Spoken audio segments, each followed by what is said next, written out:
There's something about this time of year where the winter blues are receding, the gray is starting to go away, the sun is coming out more, and we're inching our way towards spring.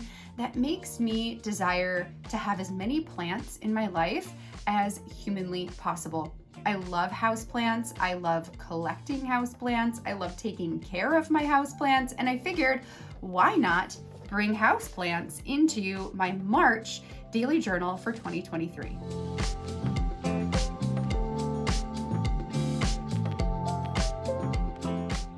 I'm so excited to show you the layouts and the designs that I have ready to go for March. Today we're going to be putting together my title page. We'll do the little theme portion at the end of my journal where I'm setting up all 12 themes, or a little preview for all 12 themes.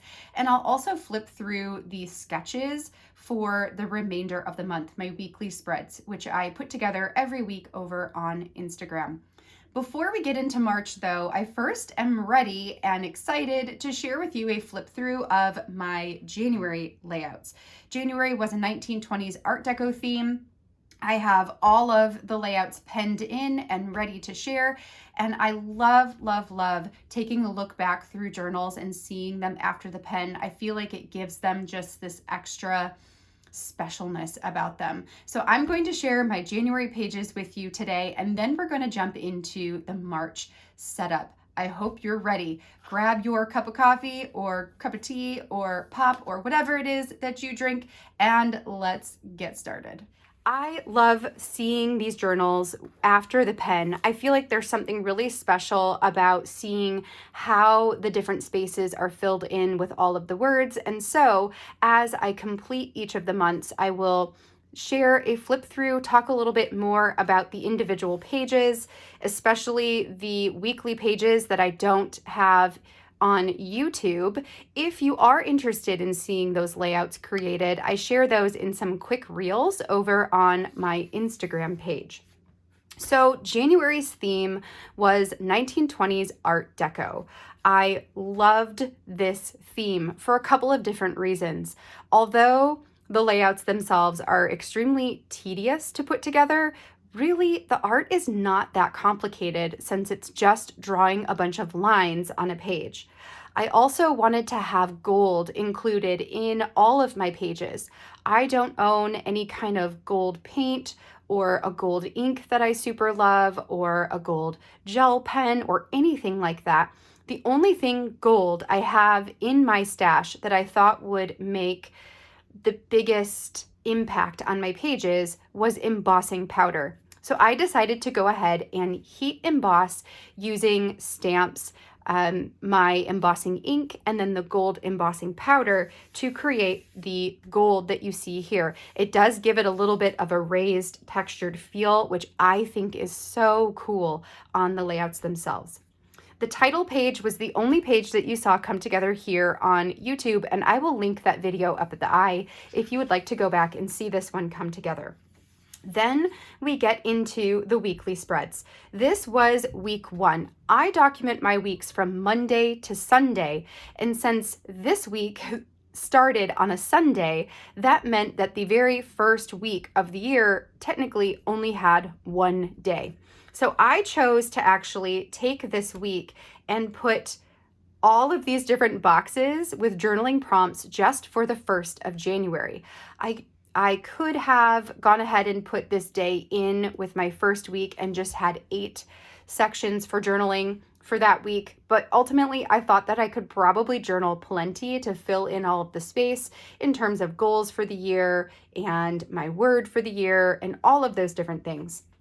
The different prompts that you see here are heat embossed with that gold foil, so they do have some shimmer to them as the pages move, and then I journaled underneath them some words reflecting on the sentiment at the top. So today is the day for what? Trust your journey, and talking about the journey that I'm on. Recharging, talking about needing to recharge after the busy holiday season. And then that gave me some really good jumping off points for what I might want to talk about for this particular day. The words themselves that I stamped up here are from a stamp set from Everyday Explorers. I will link some of the shops that I like to use, either their stamps or inks or anything like that, in the description box below in case you would like to check any of that out.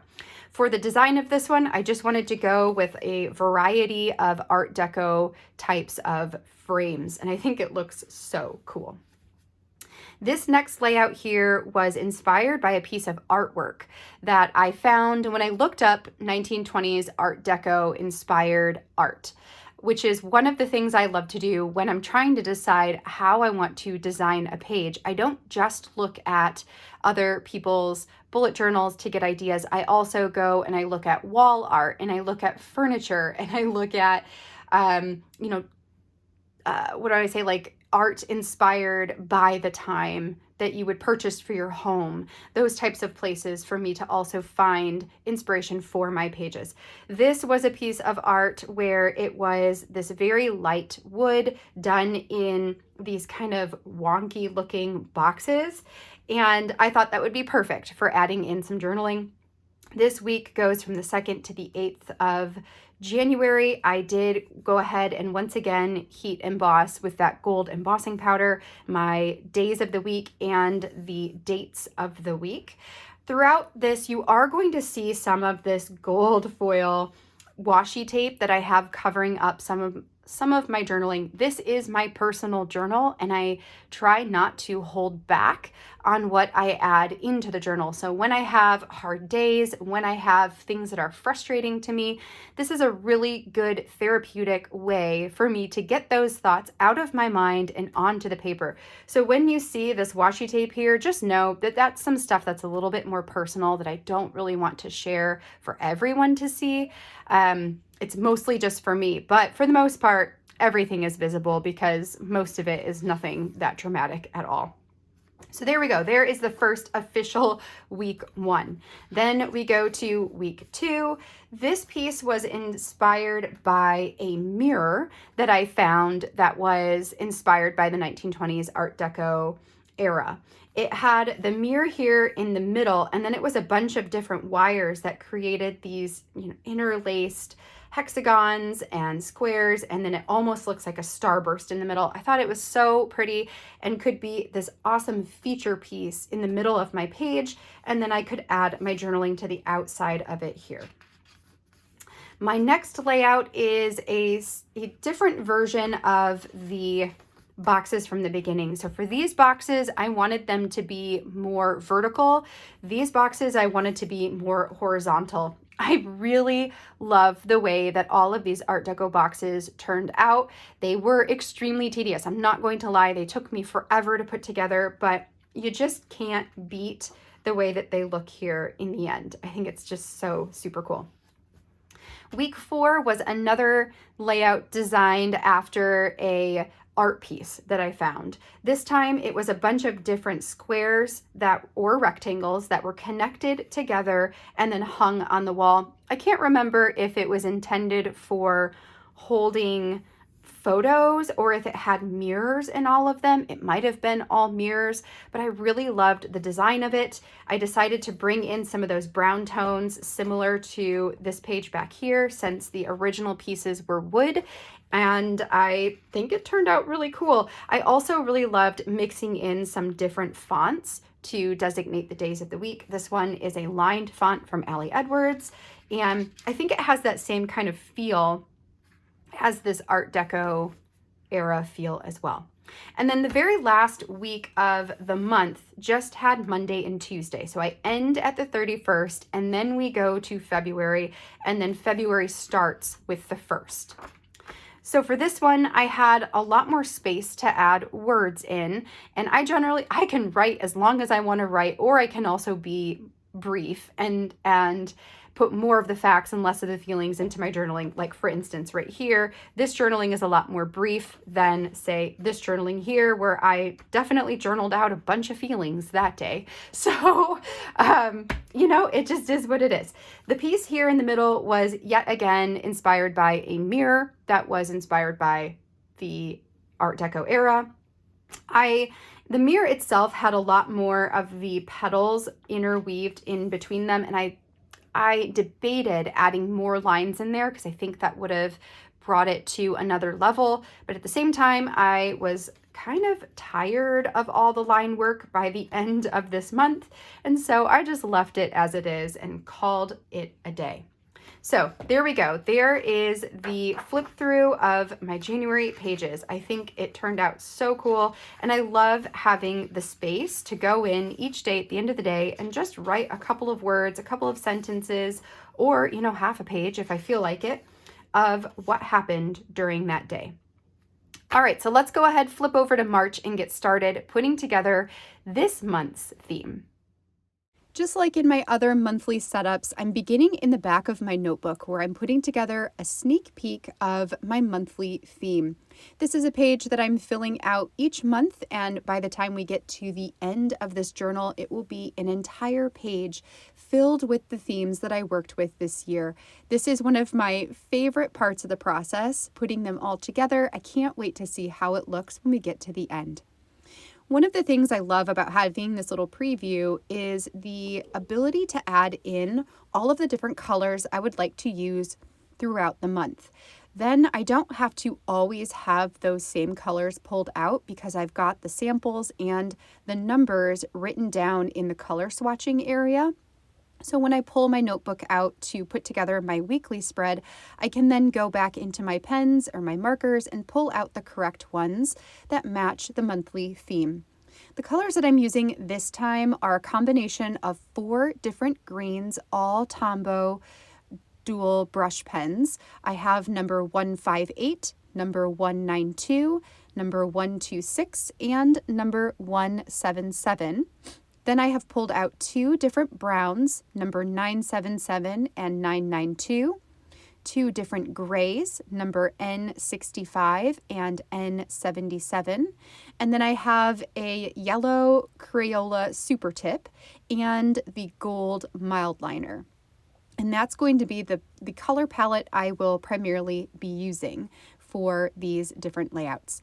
Jumping into my monthly title page, what I did here is I actually sat down in my living room for a couple of hours over the weekend and sketched out a version of a plant that I have next to our TV. We have this really large snake plant. I love snake plants because they are a super inexpensive plant that is very easy to take care of. They are extremely difficult to kill, and they take up a large amount of space. So if you're looking for a plant that's going to have a bit more of a substantial look in a room, I definitely recommend looking into a snake plant.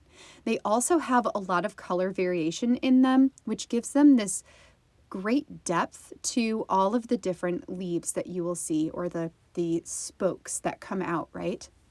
Snake plants are a succulent, so they don't need a lot of water. They also don't need a ton of light. So I have mine in our living room. It is a north-facing window, so it does get quite a bit of light, but it's probably about 10 feet away from the window, and it is doing fantastic. The plant itself I have inside of this really bohemian wicker-looking basket. My personal design style for my house is mid-century modern meets bohemian meets traditional. So it's a combination of a lot of different styles. I love bringing plants into my decor because that brings in that more boho feel, and then having the baskets and the texture that comes from the basket weaving, and then also on the drawing you'll see it here, and it's also on the one I have in real life. There is this it's white, like a creamy white yarn that creates a pattern on the top half of that basket. To recreate the look of these leaves, the first thing that I did was to sketch the outlines of them in a black 08 micron pen. Then I'm going over the edges with a very light green. That one's going to be the most lime colored. It's the Tombow number 126. And that's just to provide the lime green edging that is often on the sides of those different leaves. The middle portion of the leaf is a darker color. For that one, I used number 158, and that's going to start to build in some of the depth. To help me differentiate where I wanted that lighter green color versus the darker green color, I did originally have that sketched in where I added in a pencil mark that would show where the light green would go. Then what I did as I was coloring it is I would erase the line and then immediately color the section that I had erased. That way in my mind's eye, I could remember exactly what this plant looked like without having to go downstairs into my living room to color this, not on camera. So then all of the remaining area I can fill in with the dark green.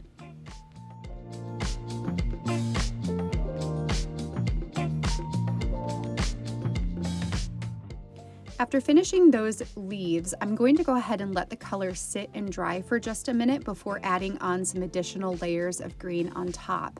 And then instead, I'm going to move on to the basket down below. For the basket itself, I'm using a lighter brown color. This one is number 992 from the Tombow Mono line. And I'm just filling in all of the space except for there's a portion at the top that I wanted to leave white and blank so that it gave that same look of having the yarn intertwined or laced into the top portion of the basket, which is exactly what it looks like in real life. And then I'm going back to finish up all of the snake plant leaves by adding in these lines of a very dark green on top of the already dark green. So in between the lime, we have number 158, and then these zigzag marks are done in number 177. So it gives that additional dimension and design that you would see in the snake plant leaves. I super love the way that it turns out. I think it just looks so, so cool. To add in my monthly title, I'm using an alpha stamp from Ali Edwards to write the word March. I'm then going to add a pen mark around the outside, framing everything in. Just helps to make everything feel like it's not floating in space anymore. I added a calendar stamp, a stamp to the top that says My Little Jungle, and then a little bit of washi on the lines to finish it off. Here is a closer look at the detail included in that snake plant. And now I'm going to flip through my sketches for the weekly spreads to come. If you want to see all of these come together, I release weekly reels, which is a 1.5-minute quick video that shows these layouts come together every week on my Instagram. So you can hop on over there. Link is down below to come and check those out. I have a ton of plant-themed layouts coming up, and I cannot wait to get started. I hope you enjoyed today's video, friends. If you did, I would love a thumbs up on this video down below, and I will catch you all in the next one. Bye, friends.